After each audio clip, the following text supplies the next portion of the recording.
Just a quick reminder.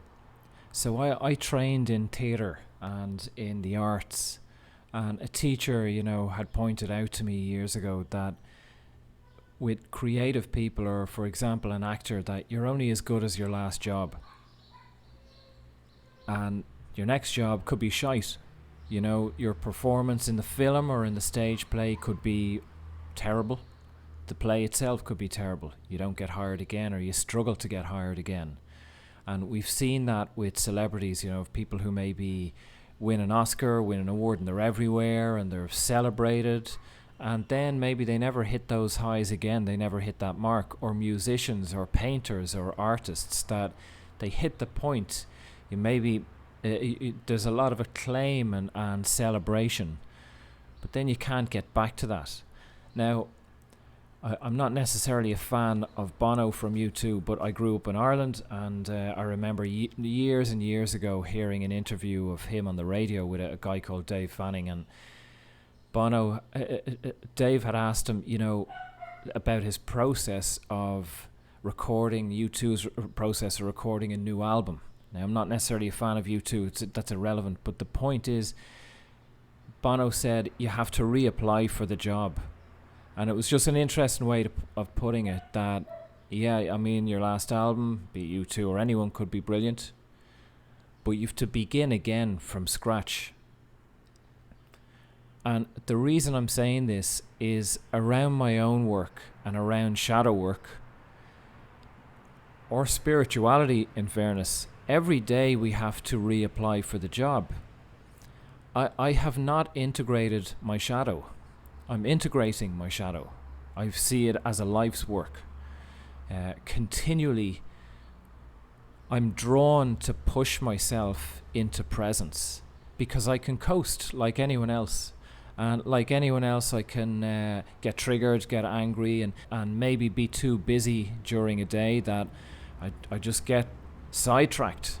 I get restless, or I allow that fear or anger or emotion or whatever it is to take control, and maybe it runs me for 2 or 3 hours, and then finally I manage to sit myself down, or not necessarily even sit down, but be present in the moment and witness what's passing through me and feel it and allow it and learn from it and integrate it and allow it to settle.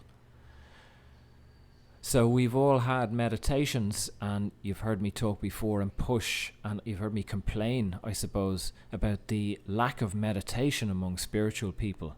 They don't really have much of a spiritual process. But we've all drifted off in meditations. And maybe if you've meditated longer term, you've had periods where your meditations have continually slipped. And then maybe for the last few days or weeks, you're daydreaming, or you're looking at your watch, or you're not really with it. In that instance, your meditation needs adjustment. What you're working with, how your meditation needs another angle. It's like exercises in a gym. If you lift weights the same way every day, the muscle just gets used to it. It becomes boring. You don't grow and you don't test that muscle. You need slightly different angles or slightly different weights to access the muscle in different ways. So it's the same with meditation. You need to tweak, to be in tune with your instinct, to follow, well, what can I add in here, or what's being presented. And of course, there may be a period of confusion, not really knowing what you do, not knowing, is this new technique working, is this for me, bit of stumbling along, and then you find what that place that you're meant to be, you find that work that you're meant to be focusing on or developing, and see where that takes you. Any of us who've learned any techniques, spirituality techniques, or especially me, because I concentrate on shadow work, it just seems to be what I do best. Sexual energy, raising and purging or clearing the shadow in sexual energy, and then shadow work in general is that's what I focus on. That's what my work is. But I and anyone who does this work, this is just a reminder that 2 minutes or 20 seconds of just tuning in to see how you feel, sometimes or oftentimes, is not enough. You haven't done the work. You can't call yourself a shadow worker. You have not integrated your shadow. Sometimes it takes 3 hours. Sometimes it hangs around and lingers for 2 or 3 or 4 days, and you have to keep working. At times I set reminders in my phone. So I lived in Ireland, I lived in my car, I had a routine there.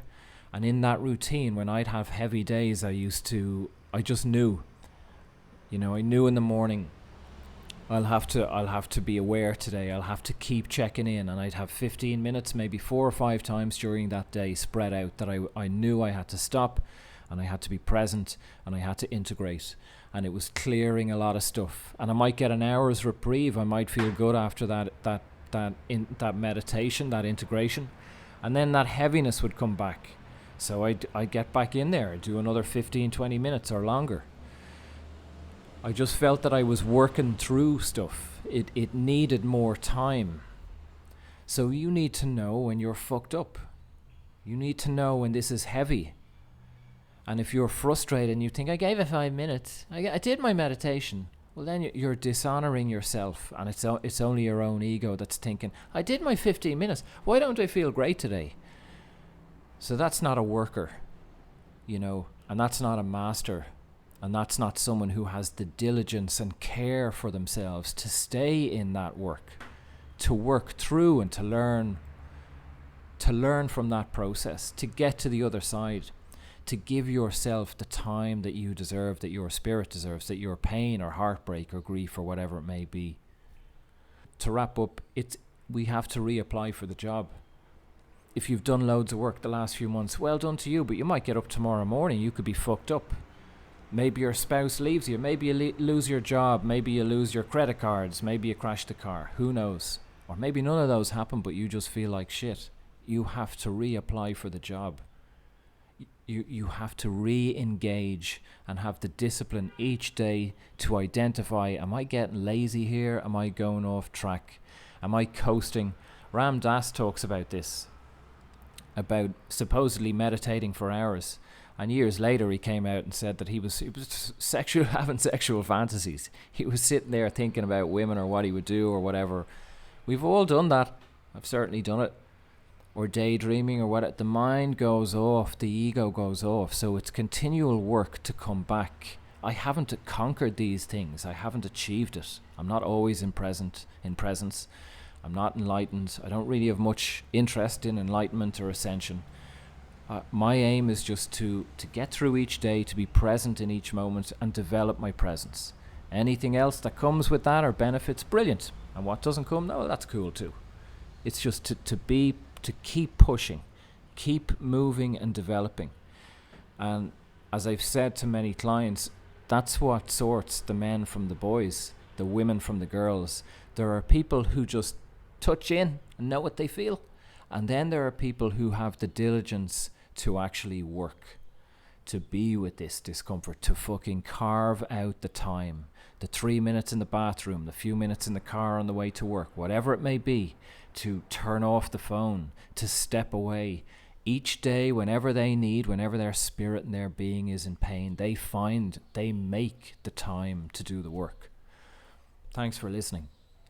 If this podcast you felt benefited you or you learnt anything from it, there's links below if you feel like making a donation. You can buy me a coffee at buymeacoffee.com/Spawn Evolution, and that can be from €3 up.